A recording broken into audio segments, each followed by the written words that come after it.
आदाब नाजरीन, उर्दू खबरों में आप सभी का खैर मकदम है। नजर डालते इस वक्त की खास तरीन खबरों पर। वजीर आजम नरेंद्र मोदी ने लोथल में तकरीबन 4,500 करोड़ रुपए की लागत से तैयार किए जाने वाले नेशनल मैरीटाइम हेरिटेज कॉम्प्लेक्स का किया दौरा। ये कॉम्प्लेक्स सियाहत, तहकीक, तालीम और हुनर की तरक्की के लिए एक मरकज के तौर पर करेगा काम।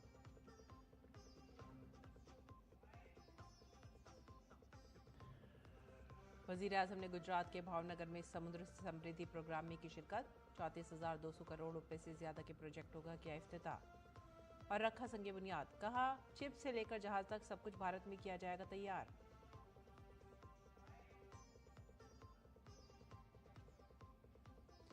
Mumbai Ahmedabad bullet train project को मिली बड़ी कामयाबी। घनसौली और शलफाटा के दरमियान तकरीबन 5 किलोमीटर तवील जेर समुद्र सुरंग का किया गया ब्रेक थ्रू। रेलवे के वजीर अश्वनी वैष्णव ने कहा, जेर समुद्र सुरंग के नामुमकिन चैलेंजिंग काम को आलमी मेयार की इंजीनियरिंग ने कर दिया है मुमकिन। उत्तराखंड के वजीर आला पुष्कर सिंह धामी ने बादल फटने की कुदरती आफत से मुतासर चमौली का किया दौरा। आफतज़दा इलाके में बचाव और राहती कामों का लिया जायजा। मकामी लोगों को हर मुमकिन मदद की कराई यकीन दहानी। और एशिया कप के सुपर 4 के मैचेस आज से होंगे शुरू। पहले मैच में श्रीलंका और बांग्लादेश की टीमें होंगी आमने सामने। खबरें अब तफसील से। वजीर आजम नरेंद्र मोदी ने लोथल में तकरीबन 4,500 करोड़ रुपए की लागत से तैयार किए जाने वाले नेशनल मैरीटाइम हेरिटेज कॉम्प्लेक्स का दौरा किया और उसकी पेशरफ्त का जायजा लिया। ये कॉम्प्लेक्स भारत की कदीम समुद्री रिवायात को मनाने और इसे महफूज रखने के साथ सियाहत, तहकीक, तालीम और स्किल डेवलपमेंट के मरकज़ के तौर पर काम करेगा। वज़ीर आज़म नरेंद्र मोदी ने गुजरात में धोलेरा खसूसी सरमायाकारी के इलाके का फ़िज़ाई दौरा भी किया, जिसका तस्वुर एक सब्ज़ सिनती शहर की शक्ल में किया गया है जो पायदार सिनतकारी, स्मार्ट बुनियादी ढांचे और आलमी सरमायाकारी पर मबनी होगा।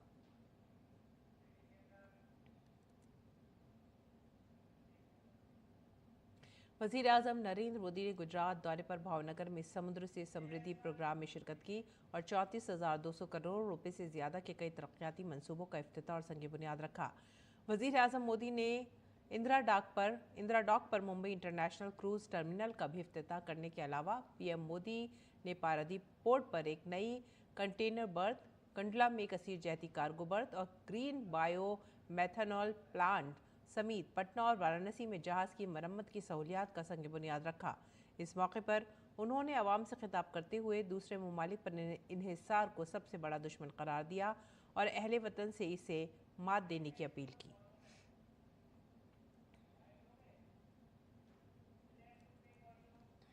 हमें ये बात हमेशा दोहरानी है,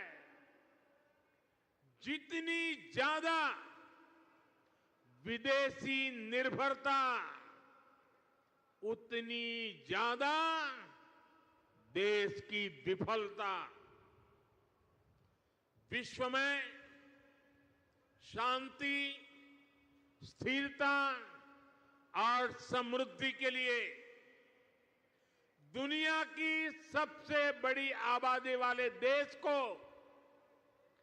आत्मनिर्भर बनना ही होगा। हम दूसरों पर आश्रित रहेंगे तो हमारा आत्मसम्मान भी चोटिल होगा। 140 करोड़ देशवासियों के भविष्य को हम दूसरों पर नहीं छोड़ सकते। वज़ीर आज़म ने कहा कि 2047 में भारत को विकसित भारत बनाने के अलावा कोई दूसरा मुतबादिल नहीं है। उन्होंने कहा कि 140 करोड़ हमवतनों का एक ही अज़्म होना चाहिए, चिप हो या शिप, हमें भारत में ही बनाने होंगे। भारत को अगर 2047 जब देश की आजादी के 100 साल होंगे, 2047 तक विकसित होना है तो भारत को आत्मनिर्भर होना ही होगा। आत्मनिर्भर होने के अलावा भारत के पास कोई विकल्प नहीं है। 140 करोड़ देशवासियों का एक ही संकल्प होना चाहिए, चीप हो या शीप, हमें भारत में ही बनाने होंगे। वजीर आजम नरेंद्र मोदी ने कांग्रेस पार्टी पर मुल्क की सलाहियत को नजरअंदाज करने का इल्जाम लगाया। उन्होंने कहा कि कांग्रेस हुकूमत ने मुल्क को लाइसेंस कोटाराज में उलझा रखा था और उनकी पॉलिसी ने मुल्क के नौजवानों को बहुत ज्यादा नुकसान पहुंचाया। लंबे समय तक कांग्रेस सरकार ने देश को लाइसेंस कोटा राज में उलझाए रखा, दुनिया के बाजार से अलग थलग रखा और फिर जब ग्लोबलाइजेशन का दौर आया तो सिर्फ इंपोर्ट का ही रास्ता पकड़ लिया गया और उसमें भी हजारों लाखों करोड़ों के घोटाले कर दिए गए। कांग्रेस सरकारों की नीतियों ने देश के नौजवानों का बहुत नुकसान किया। इन नीतियों ने भारत की असली ताकत को सामने आने से रोक दिया। वजीर आजम नरेंद्र मोदी ने समुद्र से समृद्धि प्रोजेक्टों पर एक नुमाइश का भी इफ्तिताह किया।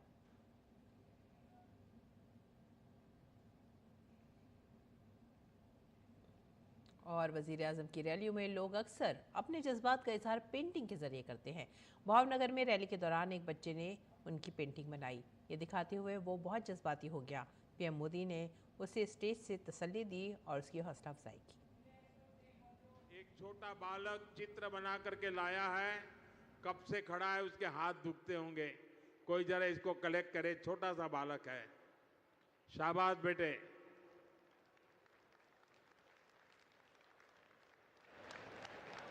चलो बेटा, तुम्हारा चित्र मिल गया, रोने की जरूरत नहीं बेटा, मिल गया चित्र तुम्हारा मिल गया। अगर तुम्हारा एड्रेस उसमें लिखा होगा तो मैं तुझे जरूर चिट्ठी लिखूंगा।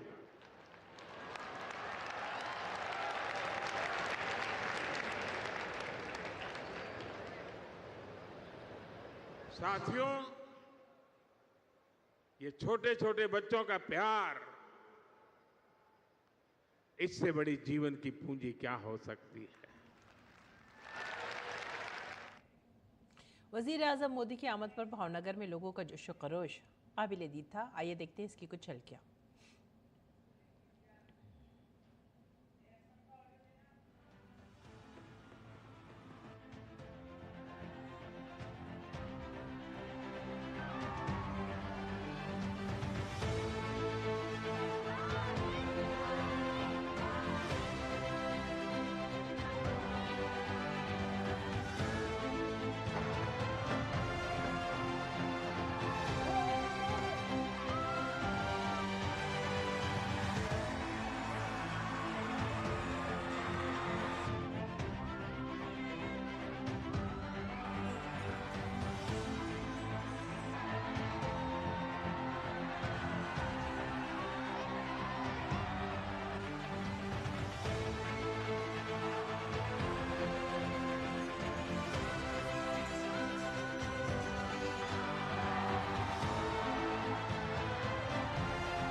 एक अच्छी खबर, भारत ने बुलेट ट्रेन मंसूबे के हवाले से आज एक और तारीखी संग मील अबूर कर लिया है। Mumbai Ahmedabad high speed rail corridor के एक हिस्से के तौर पर थाने के करीब घांसौली और शलफाटा के दरमियान एक 4.9 किलोमीटर लंबी सुरंग का ब्रेक थ्रू किया गया। रेलवे के वजीर अश्विनी वैष्णव ने इस पेशरफ्त को एक अहम कामयाबी करार दिया।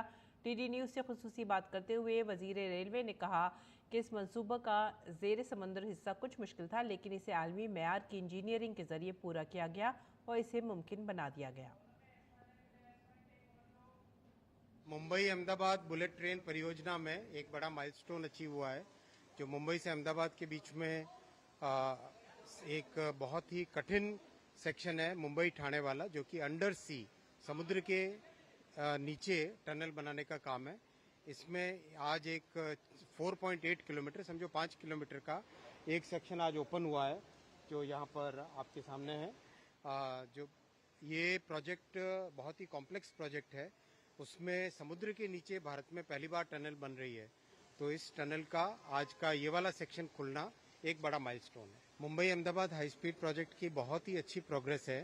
करीब 300 किलोमीटर से ज़्यादा काम वायडक्ट का हुआ है, साथ ही साथ ट्रैक लेइंग का, स्टेशन का, ब्रिजेस का, और ये जैसे आज आपने देखा टनल का बहुत अच्छी प्रोग्रेस है। और जिस तेजी से काम चल रहा है, कल जापान की टीम भारत आई थी पूरा इसका रिव्यू करने के लिए। सभी ने इसमें बहुत अच्छा सेटिस्फेक्शन दिखाया है कि इस प्रोजेक्ट के जो कॉम्प्लेक्सिटी है, इतना कॉम्प्लेक्स प्रोजेक्ट होते हुए भी इसकी अच्छी प्रोग्रेस हुई है। इस प्रोजेक्ट में बहुत सारी टेक्नोलॉजीज़ को आत्मनिर्भर भारत वाली स्पिरिट से, स्वदेशी की स्पिरिट से बनाया जा रहा है। आप देखोगे जैसे ये टनल का डिज़ाइन है, जरा स्पेस देना, जैसे ये टनल का अगर आप पूरा डिज़ाइन देखो, ये टनल का डिज़ाइन जापान से एकदम अलग है। जापान में सिंगल ट्रैक का नैरो टनल रहता है, यानी हर ट्रैक के एक टनल। अपने जो डिज़ाइन किया, सभी आईआईटी मद्रास और प्रोफेसर्स ने बहुत अच्छी उसमें स्टडी की, अच्छे इंजीनियर्स ने स्टडी किया और सिंगल टनल के अंदर 2 ट्रैक का डिज़ाइन बनाया, जो कि दुनिया के best of the best engineers ने भी इसको वैलिडेट किया। तो कई चीज़ों में, जैसे गर्डर है, गर्डर की मैन्युफैक्चरिंग, उसके गर्डर से रिलेटेड कंपोनेंट्स का, आत्मनिर्भर भारत का संकल्प हर क्षेत्र में। मुल्क के पहले बुलेट ट्रेन मंसूबे पर तेजी से काम जारी है। रेलवे के वजीर अश्विनी वैष्णव की मौजूदगी में Mumbai Ahmedabad high speed rail corridor पर थाने के करीब घनसौरी और शलफाटा के दरमियान 4.9 किलोमीटर तवील सुरंग का ब्रेक थ्रू किया गया।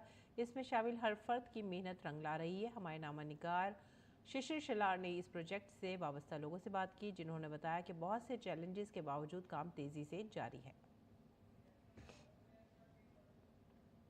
मुंबई अहमदाबाद बुलेट ट्रेन में अगर देखा जाए, तेजी से काम इस वक्त चल रहा है। इस वक्त मैं एक टनल में हूं जो कि थाने जिले में है, जो कि आगे जाके मुंबई को जोड़ेगा। तकरीबन 5 किलोमीटर के इस टनल का ब्रेक थ्रू हो चुका है, जिसका मतलब ये ट्रेन जहां से अगर देखा जाए अंडरग्राउंड जाएगी, उसका जो हिस्सा है वो थाने जिले में है, जहां से तकरीबन 5 किलोमीटर तक का ब्रेक थ्रू हो चुका है। मेरे पीछे आप जो लोग देख रहे हैं, दरअसल ये वही लोग हैं जो दिन रात यहाँ पर काम करते हैं, और ये काफी इंपॉर्टेंट इसलिए भी माना जाता है कि ये एक अहम, अगर देखा जाए, माइलस्टोन रहा है इस पूरे प्रोजेक्ट में। आप जो सामने देख रहे हैं, दरअसल ये वो ब्रेक थ्रू पॉइंट है जहां दोनों छोर से जो है ये टनल मिलता है, जिसका आज जो है ब्रेक थ्रू किया गया, एक ब्लास्ट यहाँ पर किया गया और इस टनल को जो क्लियर किया गया। ये टनल आगे बना जाएगा और उसके बाद मुंबई में पहुंचने के लिए तकरीबन 21 किलोमीटर अगर देखा जाए ये अंडरग्राउंड ट्रेन होगी, जिसमें 7-7.5 किलोमीटर जो होगा वो अंडर द सी लेवल भी होगा। ऐसे में कई सारे चैलेंजेस जो है इस पूरे प्रोजेक्ट में बनाने के लिए। इस वक्त हमारे साथ कुछ लोग हैं, उनसे जानेंगे कितना डिफिकल्ट होता है ऐसी कंडीशंस में काम करना। चैलेंजिंग है सब कुछ, तो उसमें बहुत चैलेंजेस लेके काम करना पड़ता है। जहाँ तक बात करें टेक्नोलॉजी की, आपके पास जिस प्रकार से हम देख रहे हैं कि नई टेक्नोलॉजी जो मिल रही है, जिसके साथ उपयोग हम सभी कर रहे हैं, कितना फायदा उसका हो रहा है जिस प्रकार से जो टनल काम करने, टनलिंग के लिए काम करने के लिए? यस सर, अभी हम लोग जापान टेक्नोलॉजी यूज कर रहे हैं। ये इंडिया फर्स्ट बुलेट ट्रेन है, जिसका हमारे फाइनेंशियली और technically they supported a lot. India because of the national relation between the Japan and India, we are using the technology. जाहिर सी बात है, आने वाले समय में इस जिस प्रकार से मेहनत इन सभी लोगों ने ली है, जिस प्रकार की टेक्नोलॉजी का इस्तेमाल किया, इसका उपयोग भारतीयों को होगा। शीर्षलार, डीडी न्यूज, मुंबई।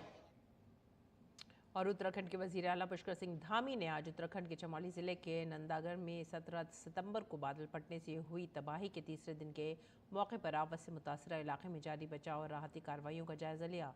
जायजे के दौरान मकामी बाशिंदों ने उन्हें तबाही के बाद दरपेश चैलेंजेस से वाकिफ करवाया। चीफ मिनिस्टर धामी ने मुतासरा मकामी लोगों को रियासती हुकूमत की तरफ से हर मुमकिन मदद का यकीन दिलाया। उत्तराखंड में बादल फटने के वाक़े के बाद Indo Tibet border police, disaster response force और SDRF इलाके में राहत और बचाव की कार्रवाइयां अब भी जारी रखे हुए हैं। अब तक एक शख्स को बचा लिया गया है, जबकि 2 को मलबे से महफूज निकाल लिया गया है। मलबे से 7 अफराद की लाशें भी निकाली गई हैं। मलबे तले दबे 5 जानवरों को भी बचा लिया गया है। और उत्तर प्रदेश के वज़ीर आला योगी आदित्यनाथ ने कहा है कि ख़वातीन और तालिब इल्मों को महफूज माहौल फराहम करना पुलिस की जिम्मेदारी है। इस मामले पर कोई समझौता कबूल नहीं किया जाएगा। एक तकरीब से खिताब करते हुए उन्होंने कहा कि रियासत में अमन व अमान और ख़ास तौर पर ख़वातीन की हिफाजत पर कोई समझौता नहीं किया जा सकता।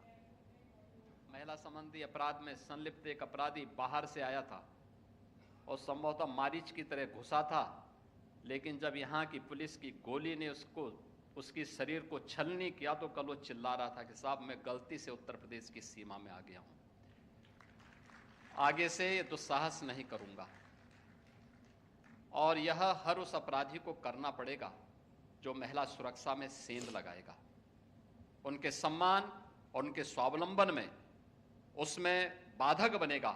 उसके सामने संकट की यही चुनौती हमेशा खड़ी होगी। उत्तर प्रदेश के अयोध्या जिले के सीनियर सुपरिटेंडेंट ऑफ पुलिस गौरव ग्रोवर ने बताया कि आने वाले त्योहारों की सिक्योरिटी और सेफ्टी को यकीनी बनाने के लिए तमाम प्रोग्रामों का खाका तैयार कर लिया गया है और अफसरान को हिदायत जारी कर दी गई है। कांस्टेबल से लेकर अफसरान तक तमाम ओहदेदार तमाम मकामात का मुआयना कर रहे हैं। ऑर्गेनाइजिंग कमेटियों के साथ तफसीली मुलाकातें हो चुकी हैं। त्योहारों को जोशो खरोश और महफूज तरीके से मनाने के लिए तमाम इंतजाम किए जा रहे हैं।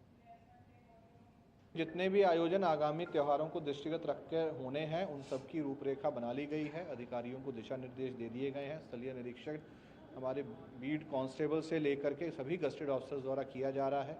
जो भी समितियां इसका आयोजन करती हैं, उनके साथ हमारे डीएम साहब द्वारा बहुत ही विस्तृत वार्ता और मीटिंग कर ली गई है। ये सारे त्यौहार सकुशल संपन्न हो, सुरक्षा के एक सुदृढ़ घेरे में संपन्न हो और सभी लोग इसको हर्षोल्लास के साथ एक सौहार्द के माहौल में मना सकें, इसका पूरा प्रबंध किया जा रहा है। आगे बढ़ेंगे अगली खबर की तरफ। कौमी सलामती के मुशीर अजीत डोभाल ने दिल्ली में कनाडा के कौमी सलामती और इंटेलिजेंस मुशीर नथाली जी ट्रोइन से मुलाकात की। ये मीटिंग 2 तरफा सिक्योरिटी डायलॉग का हिस्सा रही और हाल ही में 7G चोटी कॉन्फ्रेंस के दौरान वज़ीर आज़म नरेंद्र मोदी और वज़ीर आज़म करनी की बातचीत को आगे बढ़ाने का एक मौका बनी। दोनों फरीकों ने एतमाद की बहाली और ताउन को वसअत देने में मुस्बत जज्बात का इजहार किया। तफसीली बातचीत इंसदादे दहशतगर्दी की कोशिशों, बैनुल-अक़वामी मुनज़्ज़म जराइम का मुकाबला करने और इंटेलिजेंस शेयरिंग पर मरकूज़ रही। मुस्तक़बिल में ताउन के शोबों और इलाक़ाई और आलमी तनाज़ुर पर भी तबादला ख्याल किया गया। भारत और कनाडा ने ताउन की नई राहें इस्तेमाल करने और सिक्योरिटी ताल्लुकात को मज़ीद मुस्तहकम करने के अज़्म का भी इजहार किया।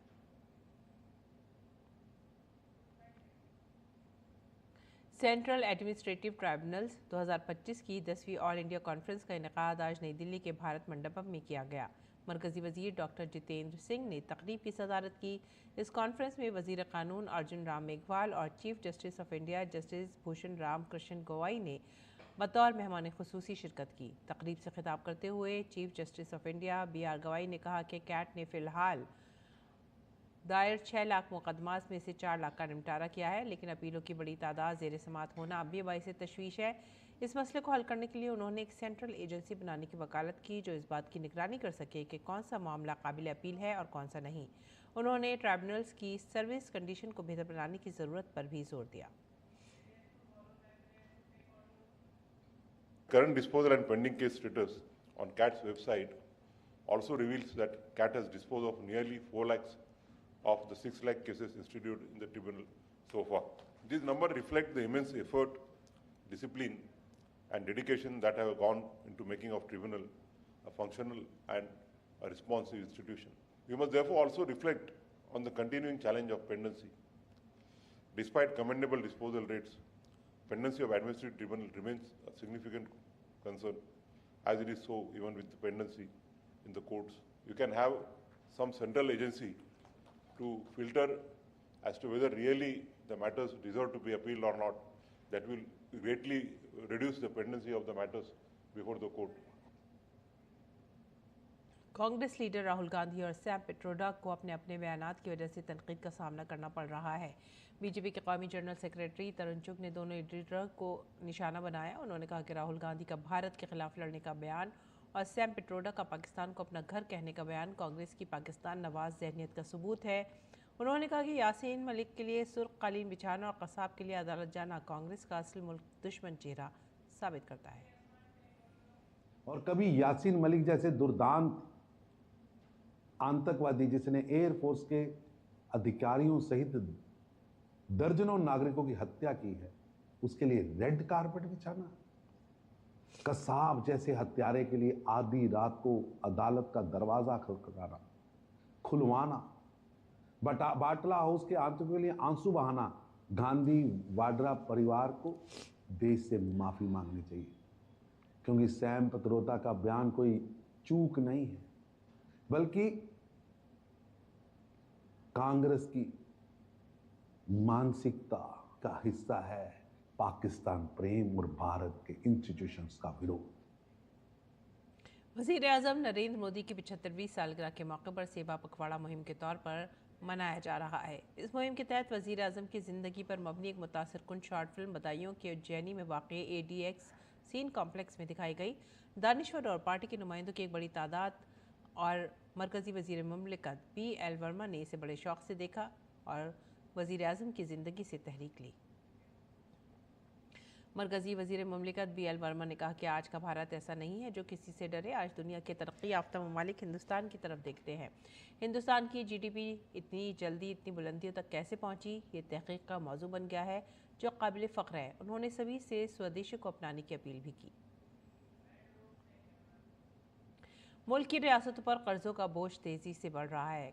Controller and editor general CAG की ताज़ा तरीन रिपोर्ट ने खबरदार किया है कि पिछली दहाई में रियासत का कर्ज 3 गुना बढ़ गया है और इसकी रफ्तार तशवीशनाक है। पंजाब, नागालैंड और मगरबी बंगाल में सूरत हाल सबसे ज़्यादा तशवीश का बायस है।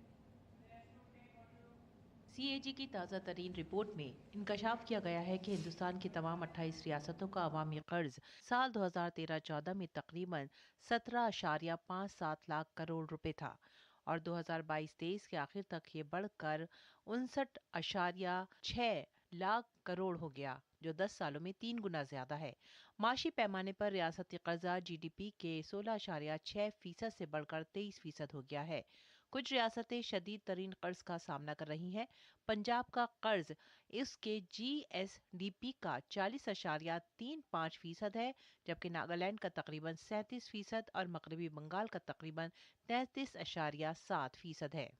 कुछ रियासतें बेहतर हैं, जैसे 8.45 के साथ उड़ीसा, 14.64 के साथ महाराष्ट्र और 16.37% के साथ गुजरात। CAG का कहना है कि कर्ज सिर्फ इंफ्रास्ट्रक्चर और सरमायाकारी पर खर्च किया जाना चाहिए, लेकिन 11 रियासतों ने इसका इस्तेमाल रेवेन्यू खसारे को पूरा करने के लिए किया, यानी तनख्वाह, पेंशन और सब्सिडी जैसे रोजमर्रा के अखराजात में। पंजाब में माली साल 2023 में उठाए गए कर्जों का सिर्फ 26% सरमायादाराना अखराजात की तरफ गया। आंध्र प्रदेश में यह हिस्सा और भी कम था, सिर्फ 17%। हरियाणा और हिमाचल प्रदेश। हिंदुस्तान के कंट्रोलर और ऑडिटर जनरल CAG ने इसे माली सुनहरी उसूल की खिलाफ वर्जी करार दिया है। बजट का एक अहम हिस्सा अब सूद की अदायगी के लिए इस्तेमाल किया जा रहा है। तालीम, सेहत और इंफ्रास्ट्रक्चर जैसे शोबों के वसाइल कम हो रहे हैं। अगर महसूलात कम होते हैं या शरह सूद में इजाफा होता है तो सूरत हाल मजीद मुश्किल हो जाएगी। CAG की ये रिपोर्ट वाज़ेह तौर पर इशारा करती है कि मालियाती नज़्म ज़ब्त आने वाले सालों में रियासतों के माशी इस्तेकाम की कुलीद साबित होगा। अजय मिश्र की रिपोर्ट, DD न्यूज़ उर्दू खबरें। खेल की खबरों में एशिया कप के सुपर 4 के मैचेस आज से शुरू होने जा रहे हैं। सुपर 4 के पहले मैच में श्रीलंका का मुकाबला आज अबू धाबी में बांग्लादेश से होगा। श्रीलंका ने नाकाबिले शिकस्त रहते हुए ग्रुप B से सुपर 4 में जगह बना ली। बांग्लादेश ने अफगानिस्तान और हांगकांग को शिकस्त देकर ग्रुप में दूसरी पोजीशन हासिल करके सुपर 4 में जगह पक्की कर ली है। भारत और पाकिस्तान ग्रुप A से सुपर 4 में जगह बनाने में कामयाब हो गए हैं। भारत ने शानदार कारकर्दगी का मुजाहरा करते हुए नाकाबिले शिकस्त रहकर सुपर 4 में जगह पक्की की। पाकिस्तान ने UAE को शिकस्त देकर ग्रुप A में अपनी जगह पक्की कर ली। सुपर 4 में टॉप पर रहने वाली दोनों टीमें 28 सितंबर को दुबई में फाइनल खेलेंगी। और अमरीकी सदर डोनाल्ड ट्रंप H-1B वीज़ा की नई दरख्वास्तों के लिए $1 लाख सालाना फीस का रजूम आयद कर दिया है। अब एक नई दरख्वास्त के लिए $1 लाख यानी 88 लाख रुपए से ज़्यादा की फ़ीस दरकार होगी। अमेरिका के इस इक़दाम से अमेरिका में वर्क वीज़ा पर काम करने वाले भारतीय कारकुनों पर गहरा असर पड़ सकता है। ट्रंप इंतज़ामिया का ख्याल है कि इससे अमरीकियों के लिए मुलाजमत के बहुत से नए मौक़े खुल जाएंगे। इस उसूल के बाद H-1B वीज़ा रखने वाले अब गैर तारिकिन वतन कारकुनों के तौर पर अमरीका में बराह रास्त दाखिला हासिल नहीं कर सकेंगे। इस साल जनवरी में इक़्तिदार संभालने के बाद से ट्रंप ने इमिग्रेशन के वसी पैमाने पर कार्रवाई शुरू की है, जिसमें बाज़ किस्म के कानूनी इमिग्रेशन को महदूद करने के लिए इक़दाम भी शामिल हैं। इसी के साथ ही आप हमारी पूरी टीम को दीजिए इजाज़त। आदाब।